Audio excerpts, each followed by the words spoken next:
Sheikh, is it kufr or shirk to stand up for someone when they enter the room? The Prophet ﷺ said in a hadith, whoever wants or desires people to stand up for him, he should fix his seat in hellfire.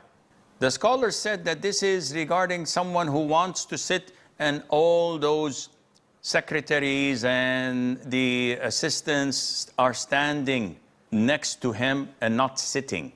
Like those people of power or influence, may Allah protect us.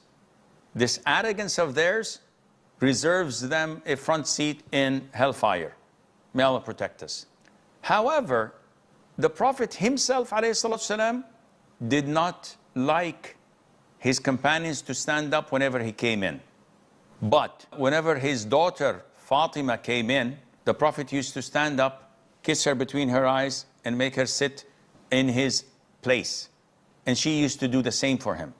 Also in the hadith of Sa'd ibn Mu'adh, may Allah be pleased with him, when he was injured in the Battle of the Trench, or Al-Khandaq, Al-Ahzab, and he came to judge and give his verdict on the Jews of Bani Qurayza.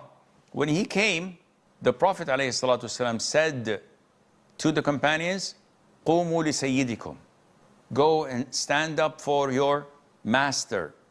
Scholars say that he ordered them to stand up, not to greet, rather to assist.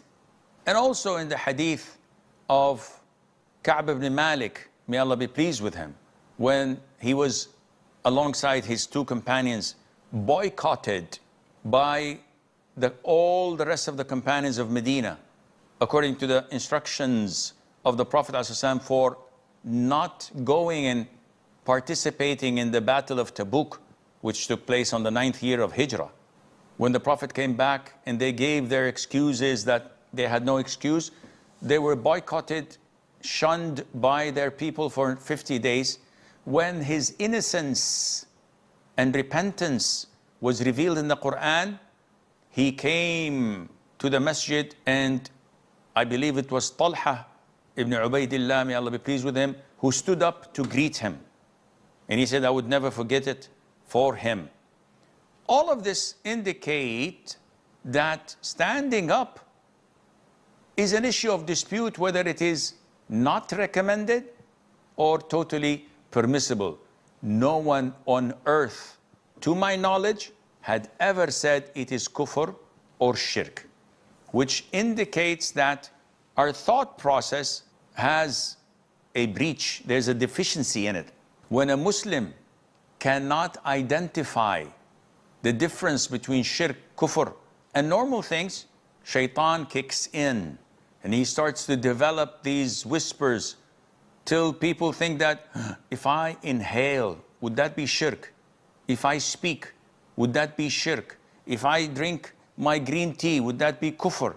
And this shows you that they don't even know what is the meaning of shirk and kufr. As per the hadith, and whoever imitates a people, he's from among them. This hadith was narrated by Abdullah ibn Umar ibn al-Khattab, may Allah be pleased with him and with his father.